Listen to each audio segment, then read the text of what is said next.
Alright guys, welcome to this video today. So in this video it's like a compilation of all the things you need to know for the next DLC coming up. So a lot of people were kind of confused like exactly about all the things because there's just a lot of just moving parts regarding the DLC. You know, I missed this sniper shot right here, but it's all good. I pick up the guy in the back with a headshot. But you know, a lot of people are confused about all this stuff that's going on because it really has a lot of moving parts to it.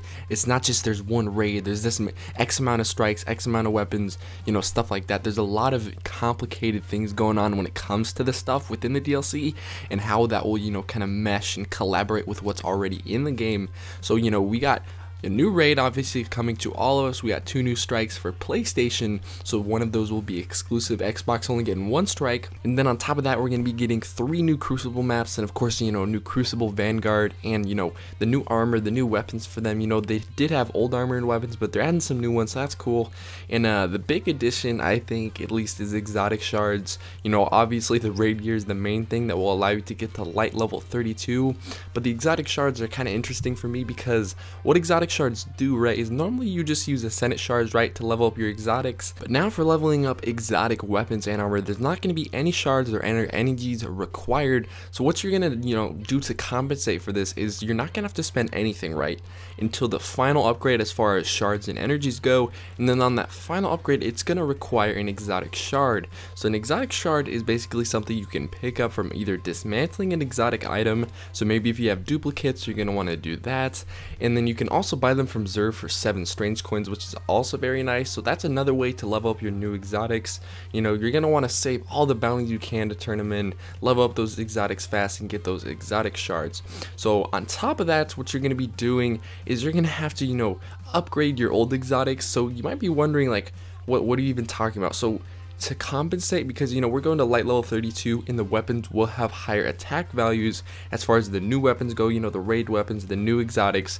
But if you still want those, you know, those old exotics that you love for either, you know, for PvP, if you only use it for PvP, there's absolutely no point because it's all normalized and balanced. It's not based off attack values, you know, unless you want to use it for Iron Banner 2 and PvE, but, you know, do whatever you want. But you can actually go to Xur, and if he's selling an upgrade for your weapon that week, so this coming Friday, he's going to be selling upgrades for your weapons and armor. You know, just select one, so you might not get the specific one you're looking for every time. But what you can do if he does offer that upgrade is you can buy it, and it'll actually reset all the experience and all the progress you have on that weapon back to, you know, no experience, no upgrades.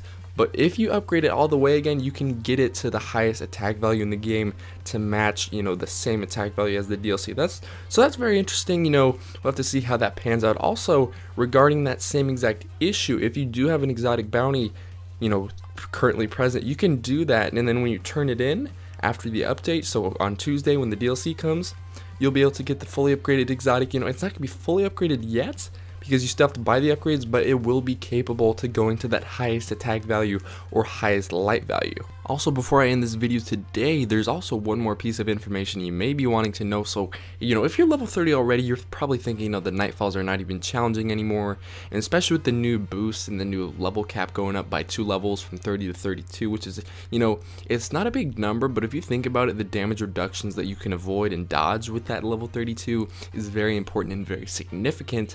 So to, you know, compensate for that, because they don't want people being 4 levels above the Nightfall, or else it's not really what they intended the Nightfall to be. It's supposed to be challenging. So, you know, the Nightfalls and the weekly heroics are going to be boosted up to level 30 now, so that should be very exciting. You know, honestly, I think the Nightfalls are harder than the weekly heroics, just because of the, not harder, they're easier, just because if you have like Arcbird and you have like Patience and Time and like Fatebringer and stuff, you can literally just like shoot anyone like 1 time and they die, so it's pretty easy. So, you know, I've been trying to make videos, but I got finals coming up, and that's like the same week as the DLC comes out, so it's gonna be really hard. So if I don't get videos up, don't like unsubscribe or anything. It's just a short time thing.